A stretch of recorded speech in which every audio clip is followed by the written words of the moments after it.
Bem, então eu propunha falarmos um bocadinho sobre esta parte da matéria, que se prende com a capacidade física do condutor.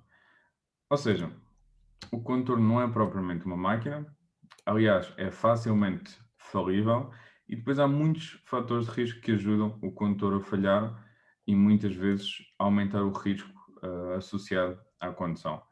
Há vários fatores de risco que perturbam a capacidade do condutor. Eu hoje queria falar principalmente era deste que é o álcool. Portanto, o álcool é dos principais fatores. Bem, então nesse caso, como é que funciona aqui a história do álcool? Eu posso consumir bebidas alcoólicas e conduzir? Não posso? Há aqui alguma tolerância, alguma margem? Bem, no fundo o que interessa é a taxa de álcool no organismo. E apenas se considera sobre o efeito do álcool a pessoa que atinja o valor igual ou superior a 0,5. Isto significa o quê? Se eu beber uma cerveja, duas cervejas, três cervejas, já me estou a esticar aqui com a terceira, mas se eu não alcançar este valor, eu não estou sob o efeito do álcool em termos legais. Isto significa que eu posso conduzir com taxas até 0,5. A partir do momento que alcanço este valor de 0,5 gramas por litro, aí estou sob o efeito do álcool em termos legais e estou inapto para conduzir. E se o fizer, como vamos perceber, existem sanções. Portanto, já sabem, o consumo de álcool considera-se a pessoa sob o efeito do álcool, isto para a condução, apenas a pessoa que conduz com uma taxa igual ou superior a 0,5. Abaixo disso, está apto. Como vamos perceber mais à frente, isto não é possível generalizar-se a todos os condutores. Há aqui um regime específico no que toca a álcool. Portanto, abaixo disso, já sabem. Contudo, atenção, há questões que muitas vezes vos perguntam algo do género, mesmo em pequenas quantidades, por exemplo, valores de 0,1, 0,2, em que o condutor pode conduzir com esses valores, será que o condutor já está a ser prejudicado? Ou seja, será que o álcool pode afetar, mesmo com valores muito baixos, 0,1, 0,2? Sim. Ou seja, apesar de ser possível conduzir com essa taxa de álcool no sangue, independentemente do valor, há sempre efeitos negativos. Então vamos tentar perceber, antes de falarmos aqui das taxas de álcool no sangue, quais são os efeitos negativos que podem advir do consumo de bebidas alcoólicas. Porque é que o risco de acidente e consequências negativas pode trazer o consumo de álcool? Bem, para valores muito baixos, como eu estava a dizer, mesmo 0,1, 0,2, que são valores que permitem a pessoa ainda assim conduzir, há sempre já efeitos negativos. E o primeiro talvez seja aquela tendência para o condutor cometer mais riscos, ou seja, há uma tendência geral para o condutor cometer mais riscos. É uma condução mais desinibida, ou seja, muitas vezes ganha mais confiança, confiança essa que muitas vezes se traduz num excesso de confiança, e isso aumenta o risco de acidente, não é? Portanto, eu vou andar mais depressa, vou ter uma atitude mais agressiva ao volante, o meu comportamento é alterado. Portanto, valores muito baixos, ou a priori, especialmente nos jovens, traz muito esse efeito negativo, ou seja, uma tendência para cometer mais risco. O condutor, no fundo, até se mentaliza que é quase um piloto de Fórmula 1, quando isso não é propriamente verdade. Portanto, esta é logo a primeira tendência. Contudo, existem outros fatores negativos que aumentam o risco de acidente. Aliás, o risco de acidente vai aumentando à medida que a taxa de álcool no sangue sobe no organismo, não é? Por exemplo, para valores de 0,5, que é onde começa, no fundo, a haver problemas vagais, o risco de acidente já passou para o dobro, ou seja, a probabilidade de ter um acidente passou a ser duas vezes superior. Enquanto, por exemplo, 1,2, que é aqui o crime rodoviário, aumenta o risco de acidente para 16 vezes. Portanto, à medida que a taxa de álcool no sangue sobe, o risco de acidente naturalmente vai aumentar. Estava eu a dizer, se taxas muito baixas, a principal característica é o aumento da tendência para cometer mais riscos.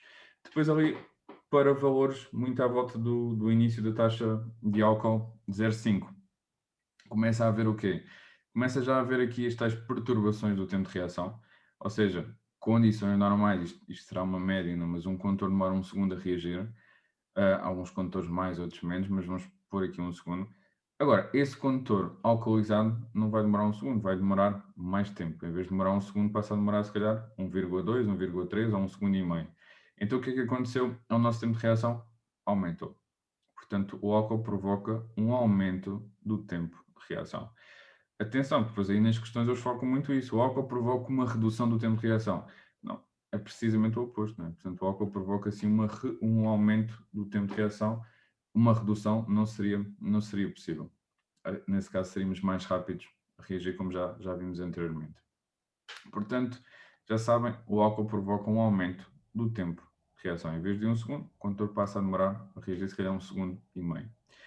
E depois tira-nos capacidades importantes. Aliás, a nossa destreza física e a nossa recolha de informação vai ser prejudicada. A recolha de informação é extremamente importante, ter uma boa recolha de informação para ter uma condução segura. Eu acho que ainda não falamos desta parte da matéria, mas a recolha de informação baseia-se principalmente na parte da visão. A visão ou a visão acaba por ser extremamente importante. Os órgãos sensoriais, o órgão sensorial mais importante na recolha de informação, sem dúvida, que vai ser a visão.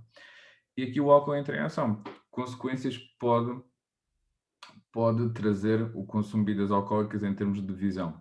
Bem, logo a primeira acaba por ser uma deterioração, um estreitamento do nosso campo de visão. Ou seja, condições normais, nós temos um campo visual que nos permite, não sei se já falaram de campo visual ou não, mas até podia fazer aqui um esquema muito rápido. Deixa-me ver aqui. O que é que se trata? O campo visual.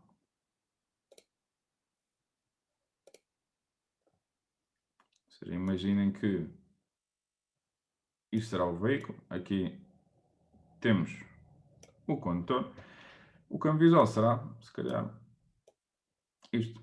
Ou seja, esta zona que o condutor consegue observar olhando em frente. Portanto, isto será o vosso campo visual. O que é que acontece após o consumo de bebidas alcoólicas? Tá aqui. O que acontece é isto, é que o campo visual vai sofrendo um estreitamento. Vocês começam a perder aqui a visão periférica.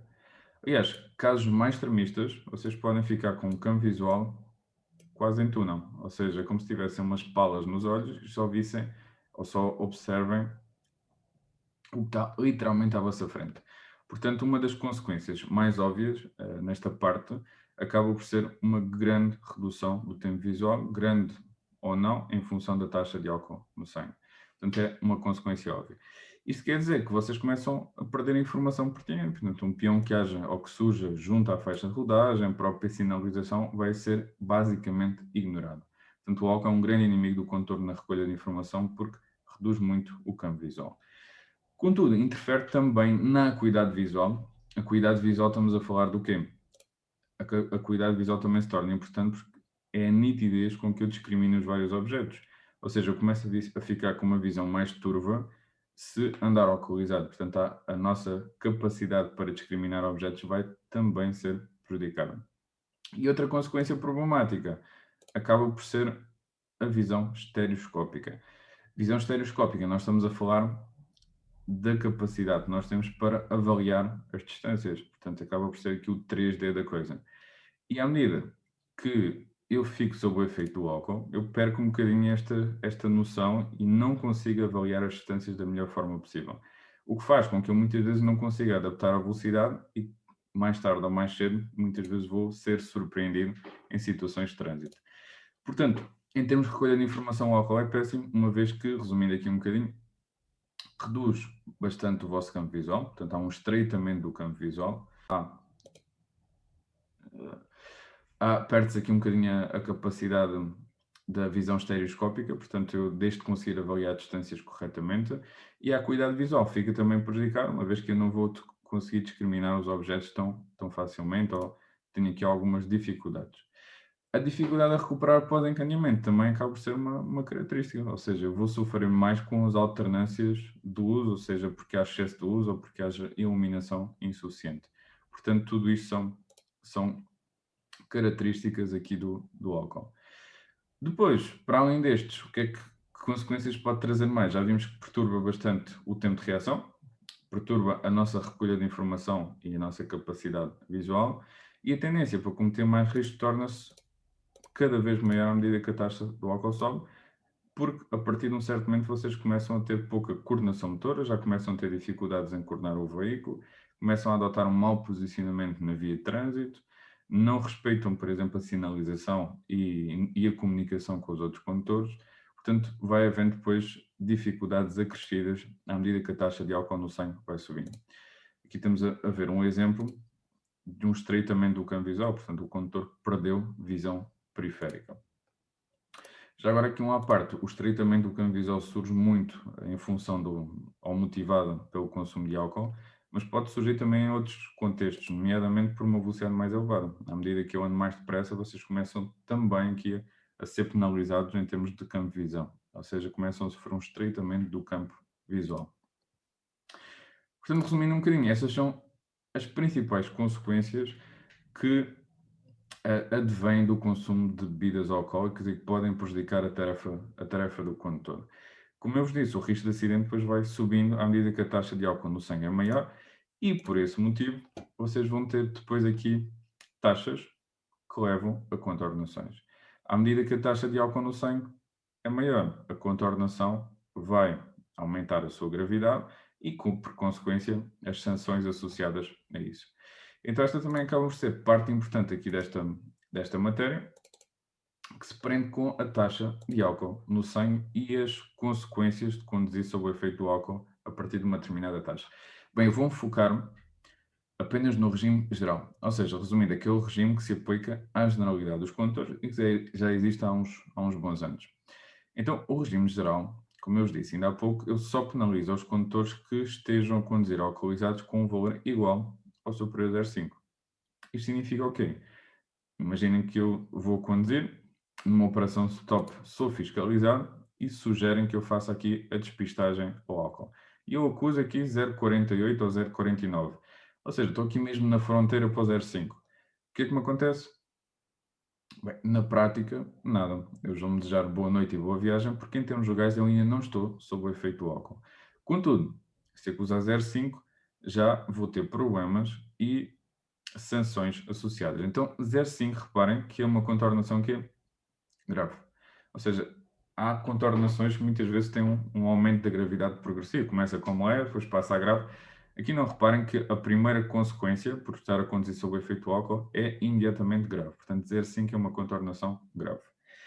3 décimas acima, que não é muita a diferença, nós falamos já de uma contornação muito grave, ou seja, 0,8 acaba por ser uma contornação muito grave.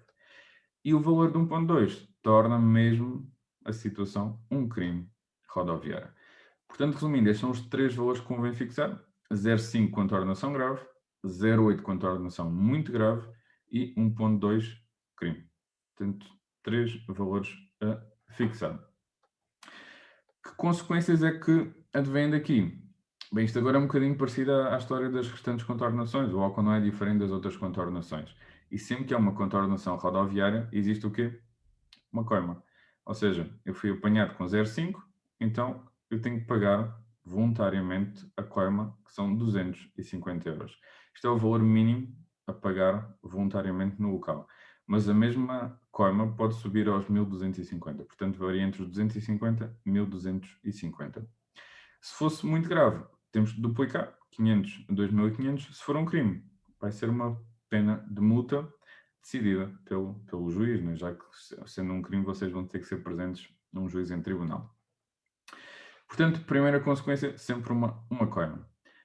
Agora, isto é igual às outras contornações. A única consequência será a coima? Não. Ou seja, sempre que vocês cometem uma contornação grave, muito grave ao crime, vocês vão ter depois uma consequência que é a inibição de conduzir, que é o que a gente chama de sanção acessória.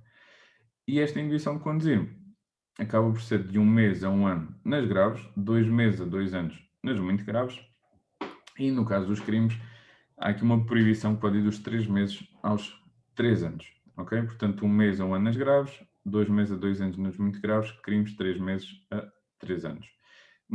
Alguns de vocês possivelmente já falaram nesta parte da sanção acessória. Já sabem que isto depois não vai ser propriamente muito imediato, vai demorar algum tempo a chegar. Ou seja, o condutor paga a coima, por ser por motivo de álcool, obviamente não pode conduzir no imediato, então ele vai ficar 12 horas sem poder voltar a conduzir qualquer veículo e passadas 12 horas, ele pode fazer a partir da vida normal. Agora, mais tarde ou mais cedo, vai chegar esta decisão sobre a inibição de conduzir, demora sempre um bocadinho a transitar em julgado, mas garantidamente vai apanhar entre 1 mês a 1 ano, 2 meses a 2 anos se for muito grave, 3 meses a 3 anos se for crime. Última consequência, pontos. O álcool leva a que o condutor perca pontos e, por consequência disso, pode colocar em risco hum, a sua carta de condução, não é? Já que a falta de pontos pode levar à cassação do título. Aqui também é um bocado chato porque o álcool tira sempre mais um ponto que as restantes contornações. Ou seja, condições normais, uma contornação grave tira-vos 2 pontos, mas esta, por ser motivada por álcool, vai-vos tirar mais 3 pontos. Já nas muito graves, condições normais tiram-vos 4, mas por ser por álcool aqui vai ser 5 pontos e depois o crime tira-vos 6 pontos. Com uma situação de álcool podem perder até 6 pontos na carta, o que pode fazer com que haja risco de cassação do título. Portanto, resumindo isto, foi um exemplo prático. Já sabem, sempre que há uma contornação, coima, no caso do álcool, interdição de 12 horas para poder voltar a conduzir e depois mais tarde há de chegar a inibição de conduzir, que será de 1 mês a 1 ano nas graves, 2 meses a 2 anos nas muito graves e, por fim, a perda de pontos, ok? André, só uma questão. São sempre só 12 horas? Sim, são sempre 12 horas. Já se for substâncias psicotrópicas, ou melhor, o consumo de drogas, aí aumenta-se para 48 horas. Sim, Ok? isso eu já reparei. Sim. Atenção que um condutor que não respeita estas 12 horas incorre num crime de desobediência qualificada, dá 2 anos de pena de prisão. Portanto, o condutor não pode mesmo ser apanhado a conduzir. Aliás, muitas vezes as operações de stop até são em locais meio isolados, não é? O condutor é apanhado com álcool, ele logicamente não pode sair dali a conduzir, tem que arranjar uma alternativa, chamar alguém para levar o carro ou chamar um táxi, mas não pode conduzir nas próximas 12 horas sob pena de crime de desobediência qualificada. Que é uma situação chata.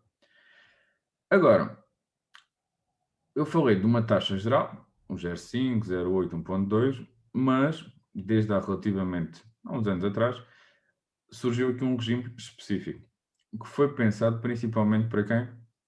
Condutores profissionais, ok? Imaginem, é um condutor que conduz um táxi, ou um transporte coletivo de crianças, uma carrinha cheia de crianças, ou um autocarro, ou um automóvel pesado de mercadorias carregado com mercadoria. Ou seja, estes condutores, se estiverem a conduzir alcoolizados, é uma grande irresponsabilidade.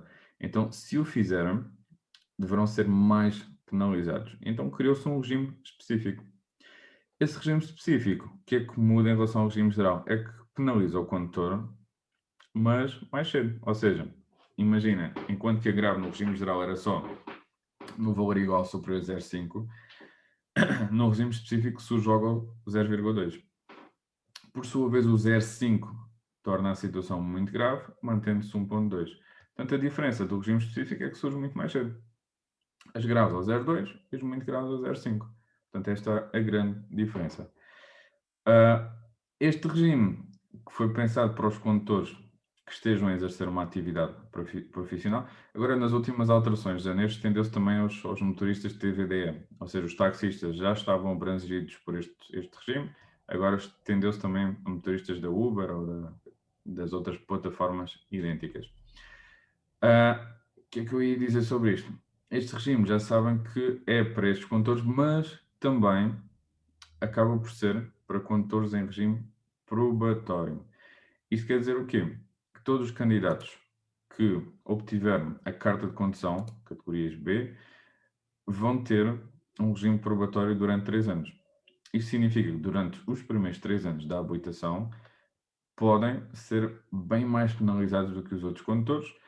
Isto porque, por exemplo, em termos de álcool, não interessa o 0,5, 0,8, 1,2, interessa sim o 0,2, 0,5, 1,2. Portanto, enquanto estiver nos 3 primeiros anos após a habilitação, também este regime funciona, ok? Atenção, aqui um à parte.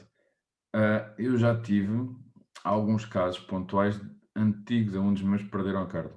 Nos 3 primeiros anos é muito fácil de acontecer. Como é que se pode perder o título nos 3 primeiros anos? Basta ter 2 contornações graves ou apenas uma muito grave. Ou seja, imaginem, vocês foram sair à noite, beberam 2 ou 3 copos e numa operação stop acusam 0,5. Para um condutor normal seria grave, mas para um condutor em regime probatório já será muito grave. Isto significa que condições normais eu perdi o título. Portanto, basta um 0,5. E um 0,5 não é muito, depende, como vamos ver, depende de condutor para condutor, mas muitas vezes 3 cervejas, 4 cervejas alcançam valores facilmente de 0,5 e até se calhar estou a dar aqui uma margem superior a 0,5. Portanto, isso acontece muito. Já tive alguns casos em que o candidato, ou neste caso o condutor, perdeu o título e sinceramente o motivo foi sempre o mesmo, álcool. Porque é assim que é muito fácil de obter. Portanto, já sabem, o regime específico aplica-se a condutores profissionais e a condutores em regime probatório. Após passarem os 3 anos da categoria B, então aí passam ao regime geral, que todos os condutores adotam.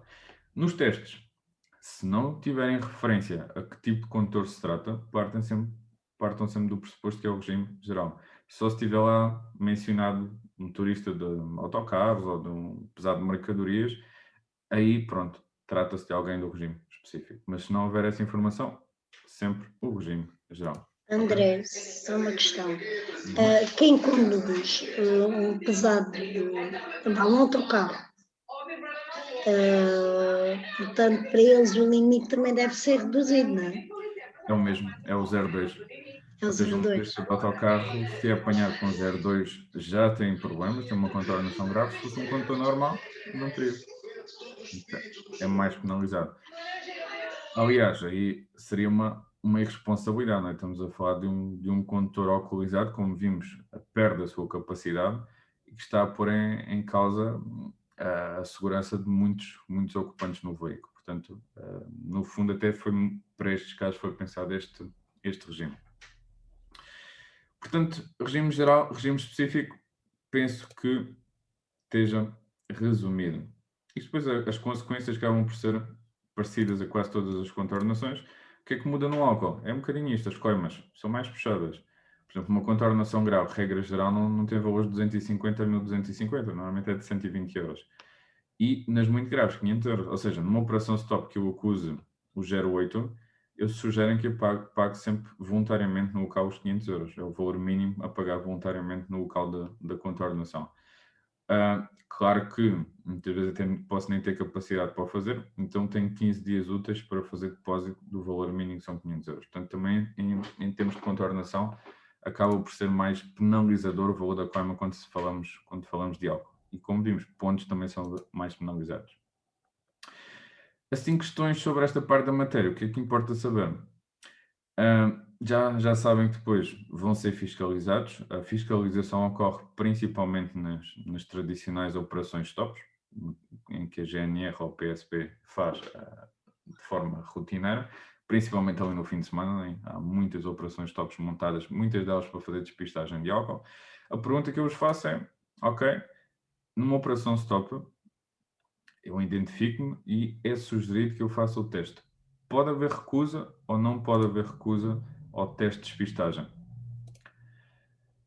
Bem, a resposta é não. Ou seja, o candidato, neste caso o condutor, não se pode recusar a fazer a despistagem. É obrigatório fazer o procedimento de despistagem.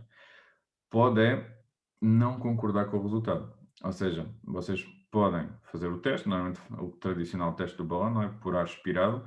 Imaginem que acusa 0,5. Eu posso não concordar com o resultado e requerer uma contraprova. Contudo, eu não me posso recusar a fazer este teste de despistagem inicial, ok? Sob pena também de crime de desobediência que dá pena de prisão. Portanto, têm mesmo de fazer o teste. Às vezes surge muito essa questão, pode haver recusa ao teste de despistagem de álcool, já sabem que a resposta é não. A contraprova poderá ter que ser feita, se vocês assim o quiserem, contudo, normalmente já não é feita pelo mesmo dispositivo e convém ser mais fidedigno. Condições normais, muitas vezes até vão ser deslocados a uma unidade de saúde para fazer uma recolha de sangue, e nada mais fidedigno do que recolher uma amostra de sangue. O resultado da contraprova prevalece sempre sobre o teste inicial. Ou seja, imaginem que um cenário de sorte. Vocês acusaram 0,5 no teste inicial, isto seria uma contornação grave, mas depois na contraprova acusam 0,47. Ou seja, já não estão sob o efeito do álcool em termos legais. Então isto queria dizer que, afinal de contas, vocês tinham razão e podem seguir a vossa vida sem nenhuma penalização, inclusive não têm de pagar os custos associados a esta contraprova. Se pelo contrário, vocês reforçam o resultado ou até têm um resultado superior, que é provável que às vezes possa acontecer, vocês, para além destes custos todos que já iriam ter, não é, da parte da coima, vão ter agora custos também de deslocação. Houve um serviço de deslocação que foi feito e despesas depois hospitalares. Portanto, moral da história, contraprova é um direito que vocês têm, pode compensar ou pode não compensar. Obviamente não vai haver milagres e vão perceber que depende também da fase em que estejamos, se está numa fase ainda de absorção do álcool pelo organismo ou já de eliminação. Se for numa fase de eliminação, com um bocadinho de sorte, se demorarem a chegar, talvez haja aqui um processo de eliminação. Aliás, outra questão que existe prende-se com isto. Vocês bebem um copo ou dois, a partir do momento que depende um bocadinho da bebida, não é? Mas se for bebidas com teores de álcool superior, vamos, sei lá, aqui para o whisky, será que o processo de absorção pelo organismo vai ser rápido ou vai ser lento? Bem, o processo de absorção normalmente é muito rápido. Portanto, eu consumi uma determinada bebida alcoólica, facilmente no espaço de uma hora eu fico com valores elevados. Já por sua vez, o processo de eliminação, esse sim, acaba por ser extremamente lento. Então, um gráfico aqui, imaginem que são 20 horas.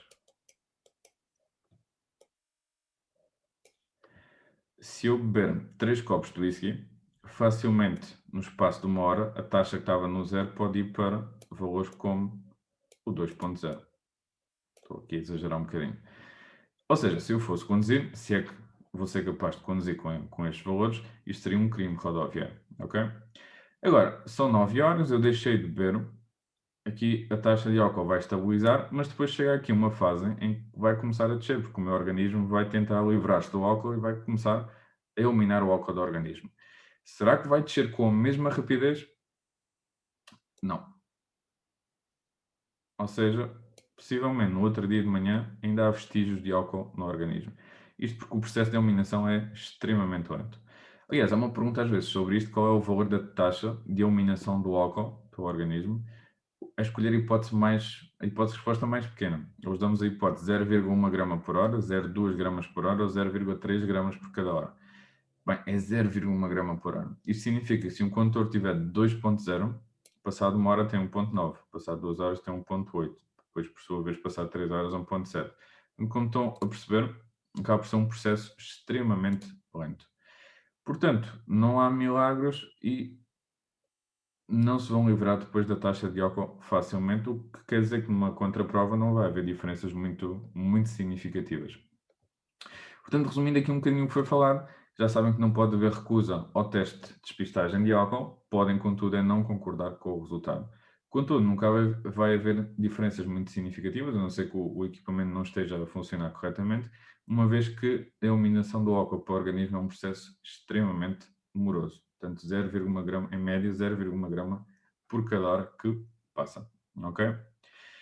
Agora, será que a despistagem ao álcool é feita apenas nas tradicionais operações TOPS ou pode haver mais cenários em que eu tenha que fazer despistagem ao álcool? Bem, pode haver mais cenários. E uma situação em que podem ter que o fazer, podem, neste caso têm mesmo que o fazer, é se houver um acidente de trânsito. Em caso de acidente de trânsito, a despistagem ao álcool é obrigatória. Os intervenientes no acidente têm que fazer a despistagem.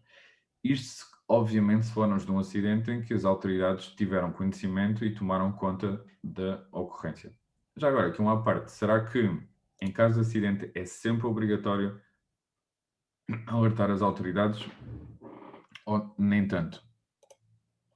Faço aí a pergunta para esse lado. Se eu der aqui um toque em alguém, um toque bonito, tenho sempre que chamar as autoridades? Não. Ou seja, é obrigatório sim, se do acidente resultarem mortos ou feridos. Obviamente aí é obrigatório. Agora, se forem danos materiais, é algo que é facultativo. O que vocês terão que fazer numa situação desse género é resolver a situação amigavelmente, entre aspas, mas resolver a situação com o outro interveniente. Para isso, têm obrigatoriamente de facultar os vossos dados. Às vezes também surge essa pergunta: em caso de acidente, eu sou obrigado a facultar os meus dados a outro interveniente? Sou. Ou seja, tenho que facultar o número da minha carta de condução, tenho que facultar o número da apólice do seguro e depois preenchem uma declaração amigável que devem ter convosco no veículo. Normalmente é-vos oferecida pela seguradora quando renovam a apólice. E aquilo acaba por ser bastante intuitivo. Um fica com o lado esquerdo, outro com o lado direito, pois é um papel químico que permite que um que fique com o original, outro com a cópia. Não têm de discutir sequer quem foi o culpado, só têm de dizer o que aconteceu. E a partir desse momento, entregando a mesma declaração na vossa seguradora, consegue resolver o assunto. E aqui não vai haver despistagem de álcool porque as autoridades não tomaram conta da ocorrência. Agora, tomando conta da ocorrência, já sabem que este é um procedimento. Vai haver despistagem de álcool. E caso o condutor esteja alcoolizado, isto poderá ser até um bocado problemático. Porquê? Bem, no fundo, esta despistagem serve para apurar os motivos que levaram ao acidente, as causas do acidente, mas também serve para apurar questões de responsabilidade, ok? Isto porquê? Porque condições normais, quando há um sinistro, quando há aqui um acidente e quando há estragos materiais, por exemplo, vocês felizmente têm um seguro de responsabilidade civil que salvaguarda, no mínimo, que é aquilo que é obrigatório, os danos causados a terceiros. Portanto, eu agora tive aqui um azar enorme, bati num Porsche. A culpa foi minha, à partida, e eu vou ter aqui uma despesa em reparações, para além do meu veículo, a despesa do Porsche. Bem, a despesa do Porsche, felizmente, consegue ser transferida por uma seguradora, não é? Portanto, estes danos ao terceiro. Contudo, eu posso optar por seguros mais completos, que tenham também danos próprios, não é? Portanto, posso ter coberturas como choque, colisão, capotamento para o meu próprio veículo. Obviamente agrava o prémio do seguro. O que é que, em termos de álcool, isto muda? Muda tudo. Porquê?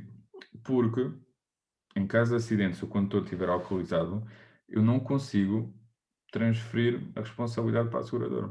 Ou seja, toda a despesa inerente do acidente, tanto do meu veículo como do veículo do outro condutor, vai ficar a meu cargo. E isto será um problema, sim, e essa é a grande dor de cabeça, e infelizmente acontece todos os dias, não apenas nos danos materiais, mas principalmente quando há despesas em termos de danos corporais, ou pior ainda, num cenário de mortes, porque aí estamos a falar de valores astronómicos, estamos a falar de indemnizações gigantescas. E este é o grande problema do álcool, é que em caso de acidente nós temos responsabilidades, ou não é? Que condições normais seriam transferidas para uma seguradora e a partir do momento que há álcool, a seguradora não responsabiliza por um único cêntimo. Ok? Este é o grande problema. Daí que a primeira coisa que ocorre após um acidente é fazer a despistagem do álcool e a principal interessada aqui acaba por ser sempre a vossa seguradora e a partir do momento que sabe que o condutor estava alcoolizado, não tem de arcar com nenhuma despesa. Acreditem que muitas pessoas condicionam a vida delas por causa disto. Porquê?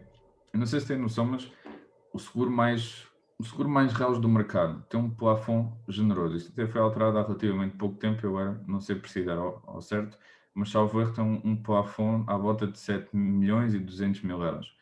Até ultrapassa um bocadinho. Ou seja, o vosso seguro tem ou cobre despesas até 7 milhões de euros. E vocês estão a pensar, bem, isto é um disparate, porque tanto dinheiro?